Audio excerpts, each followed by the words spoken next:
Et si la grande illusion de ta vie était de confondre ce que tu penses avec ce que tu es réellement?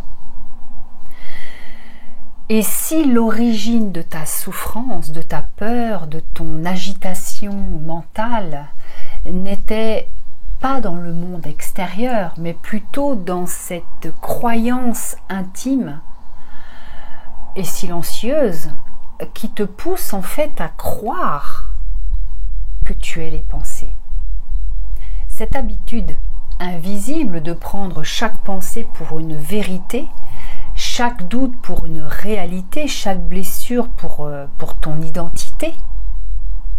Peut-être t'es-tu déjà demandé pourquoi tu tournes toujours en rond? Pourquoi est-ce que tu es dans les mêmes schémas répétitifs, les mêmes boucles de pensée, les mêmes absences qui se répètent?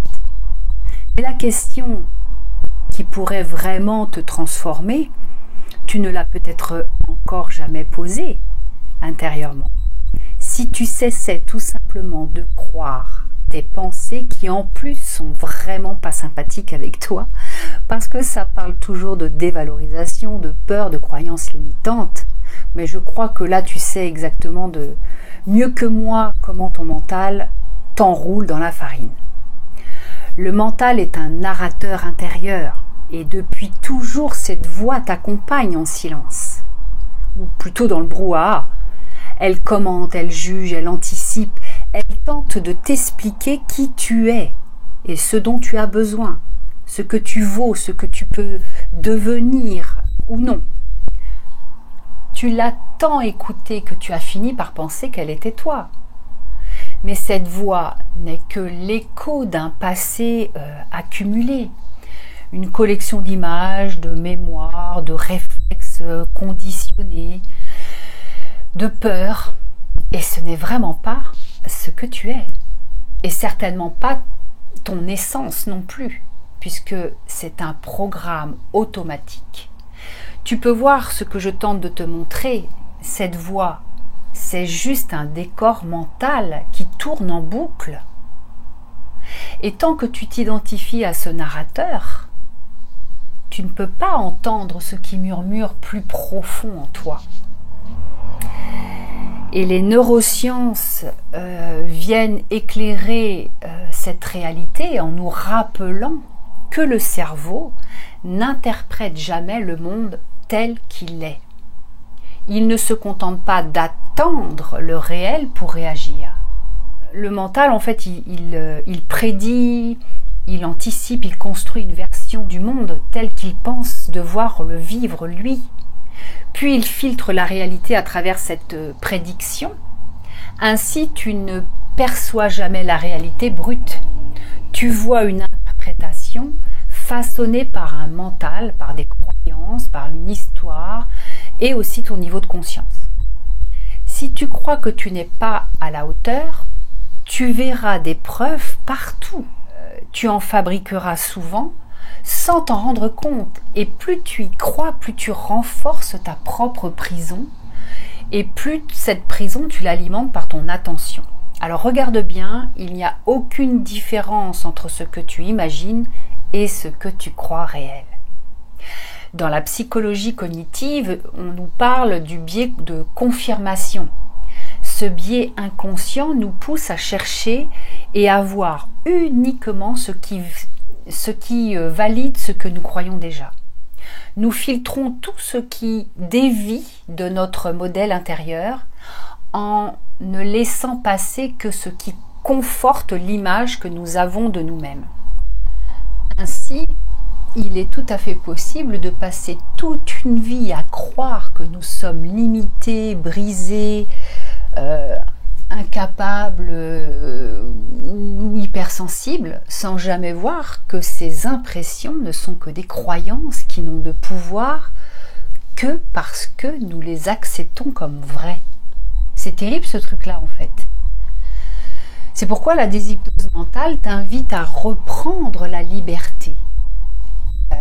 Ce que je propose dans mes accompagnements, ce n'est pas de te fournir des réponses extérieures, mais de t'amener là où le mental se tait, là où tu peux enfin observer à quel point tu es hypnotisé par ta voix intérieure. Le mental, lorsqu'il n'est pas observé, devient tyrannique, et tu peux le voir chez toi.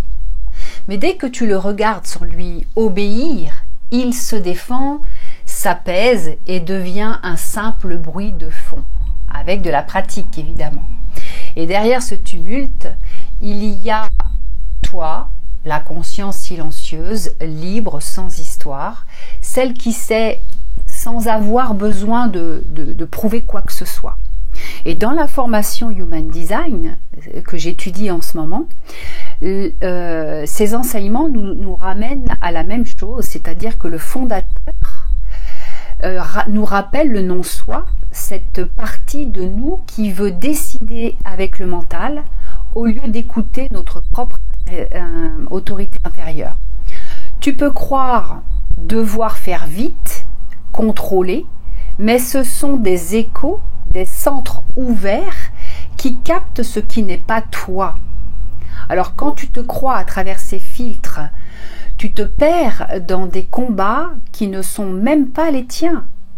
Mais quand tu choisis de ne plus te croire, tu redonnes toute la place à ton intelligence énergétique.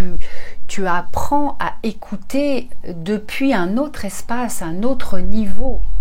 Tu apprends aussi à ressentir ce qui est juste pour toi, sans passer par ta tête. Et là, le corps, c'est une bénédiction. Et puis, je voudrais te parler aussi dans la non-dualité. Il ne s'agit pas de corriger le mental, mais de le traverser, de le regarder passer, de s'en détacher, non pas par rejet, mais par clarté. Et Ramana Maharshi, Eckhart Tolle, Moji et bien d'autres nous disent tous la même chose. Tu n'es pas ce que tu penses. Tu es celui qui voit ce que tu penses. Et c'est pas la même chose. Et c'est dans ce retour au témoin, dans ce silence naturel, que tu reviens au point zéro, ce lieu en toi qui ne comprend rien, ne compare rien, ne veut rien prouver, et pourtant sait avec certitude ce qui est juste pour toi. Aujourd'hui, je veux t'inviter à faire l'expérience, juste quelques heures, voire plus si tu as du courage. Et évidemment, ne crois plus rien de ce que tu penses. Au fond, c'est comme si tu remettais en question toutes les pensées. Est-ce que cette pensée, elle est vraie? Est-ce qu'elle me fait du bien, par exemple? Et observe tout ça en tant que témoin. Et laisse passer, continue à regarder ta propre respiration. Ne juge rien de ce qui monte, ne lutte pas. Regarde simplement comme si tu regardais un film, sans jamais t'identifier au personnage. Et ressens ce qui se passe. Peut-être qu'un espace va s'ouvrir, peut-être qu'un calme va s'installer, un calme profond. Peut-être que tu vas toucher au plus près de ce que tu es lorsque tu ne te racontes plus aucune histoire. Et ta véritable vie commence où l'histoire cesse d'être un fardeau, non pas parce que les événements s'arrêtent, bien sûr que la vie continue, mais parce que ton regard devient plus clair, plus libre. Elle ne dépend pas d'une réussite ou d'une réussite à atteindre ou d'une guérison à accomplir, mais bien du choix de ne plus t'identifier à cette identité, celle que tu as construite comme un reflet, comme un écho. Tu es infiniment plus vaste que tes pensées, plus libre que ton passé, plus vivant que les croyances qui te traversent dans ta tête. Et tout s'ouvre au moment où tu décides de t'arrêter, de déposer ce fardeau et simplement de ne plus te croire. Si tu sens que tu es prêt à poser ce poids des croyances, à écouter cette voix intérieure qui murmure ta vraie nature, alors ose faire taire le tumulte intérieur et rejoins l'impulsion sacrée, ce programme que tu peux découvrir en toute liberté, avec douceur, pour qu'il t'éclaire sur le fonctionnement de ton mental déjà, et puis ensuite, progressivement et pas à pas, de l'intégrer dans ta vie pour que tu puisses rejoindre cet espace silencieux, ce point zéro dont je parle souvent, cet espace où il n'y a vraiment plus de problèmes, et surtout c'est un espace où le mental se dissout. C'est comme un sucre que tu mets dans l'eau. Le mental ne peut plus s'accrocher à rien dans cet espace-là. Je te dis à la prochaine fois, porte-toi bien et pratique, fais des actions pour court-circuiter ton mental. Ça va pas se faire tout seul. Ça ne va pas se faire tout seul. Si tu ne fais pas d'action dans quoi que ce soit d'ailleurs, t'arrives à rien en fait.